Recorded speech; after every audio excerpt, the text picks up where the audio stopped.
This custom hot swappable keyboard can convert between ISO and ANSI, normal caps lock or stepped caps lock, split backspace or normal backspace, and it's even got PCB screw-in stabilizers. Basically everything we want in a keyboard. But is it really a dream come true? We'll find out coming up.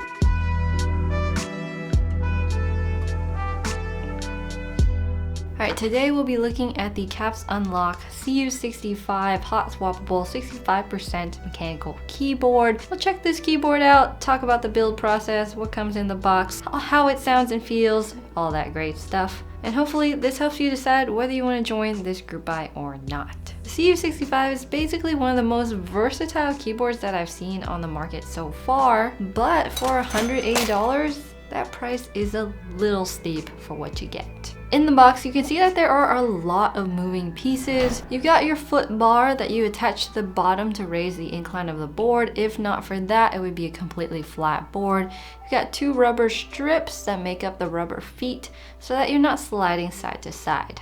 There's also a top case and a bottom case. It looks like you got some foam in the case as well. The PCB is nice and blue and looks beautiful. It's also got hot swappable sockets, but there's no plate. And that's because this has an integrated plate design. Is it a little outdated? Yeah, a bit. Am I disappointed? Yeah, I would say I am. I would have liked to see a separate plate and multiple plate options such as brass, aluminum, palm, FR4. Just more options would have been nice to see rather than an integrated plate. To complete this build, you're going to have to provide your own stabilizers, switches, keycaps, and cable to get it all up and running. It is QMK compatible, so you can remap and program the keys to your liking. Alright, so build quality. It's a pretty brick looking case, as you can see. It's very much a brick attached to a foot bar with some rubber strips on it. It's pretty clean looking, but as you can see, there's really nothing too special about the overall appearance. USB-C port is on the top left and it is going to fit a majority of your cables because there's a pretty large hole for it. The most special thing about this keyboard is that you can either go the ANSI layout or the ISO layout for all those ISO users out there, and I did build this with an ISO enter. I actually forgot to do the ISO left shift here, but I'm not sure what I would have put there anyways, and I never even used left shift, so what does it matter? Honestly, I'm not a big fan, and you can hate me all you want, but enter so much farther away than it would have been.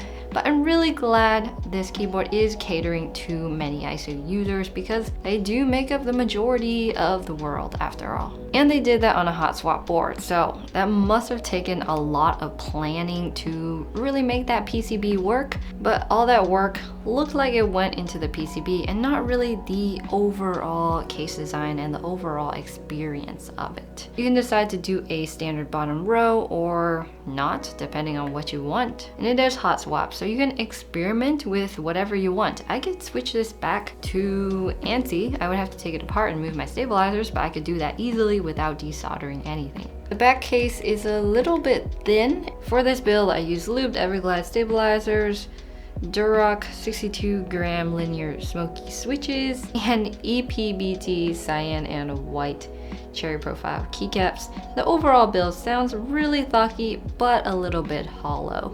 And you'll see that in the sound test coming up right now.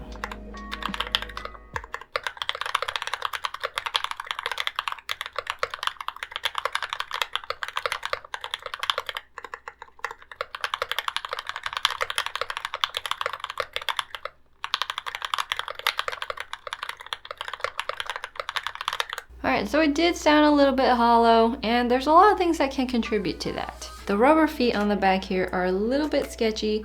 They definitely attract some hairs, and I don't think they'll last for the long term, especially if you're moving your keyboard around really often. As for the angle, you're pretty much stuck with whatever angle this foot bar gives you. If not for it, it would be a completely flat board, and it's pretty brick-like. PCB is 5-pin hot swap. You can pretty much put in any switch you want without having to worry about clipping those legs. I just put some stock Durock linear switches in there, and they're even pre-lubed. Honestly, I should have filmed them, but I really don't like filming switches. The orientation of some sockets were different than others, and at first I was like, why are there north facing switches on here? But it turns out only 2 of these switches are north facing, and those are the 2 directly under the USB-C port. And there's another one, the backslash of an ISO layout that is side orienting, which is strange too, and everything else is south facing. So you don't really have to worry about keycap compatibility.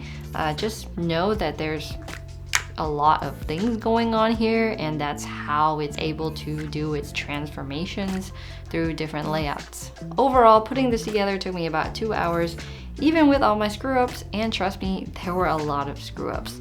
Honestly, to me, the most special thing about this board is the fact that it can do ISO and ANSI. Other than that though, I would say it's a pretty normal looking board. There's nothing too special about the case. Sort of an outdated design, to be honest, and I would have really liked to see other plates too. I'm glad someone's catering to the ISO community.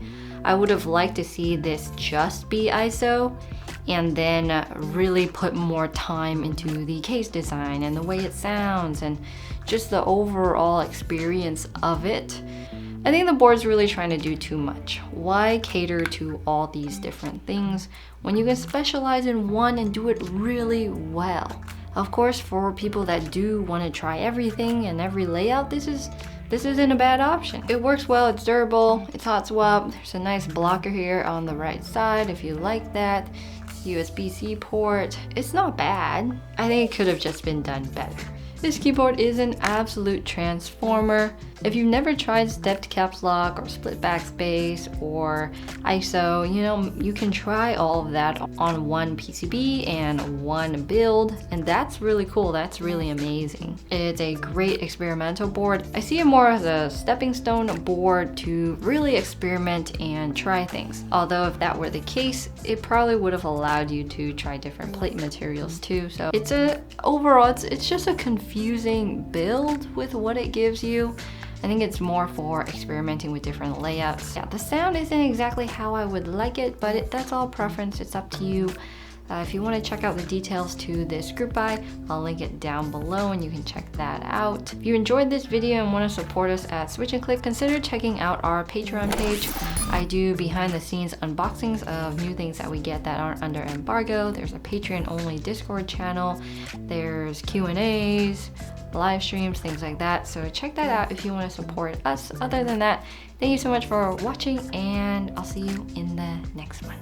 I appreciate you. Bye! Seriously though? Seriously? Why is this not aligned properly? So ridiculous. It's fine. I'll probably just tear it off anyways. Yeah, I think I'll just tear it off. It's just not it. It's not it. It's a keyboard. It's a cool keyboard.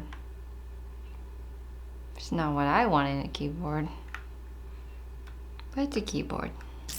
Personally, it's my first time doing ANSO. Whoa, ANSO. What the heck is that?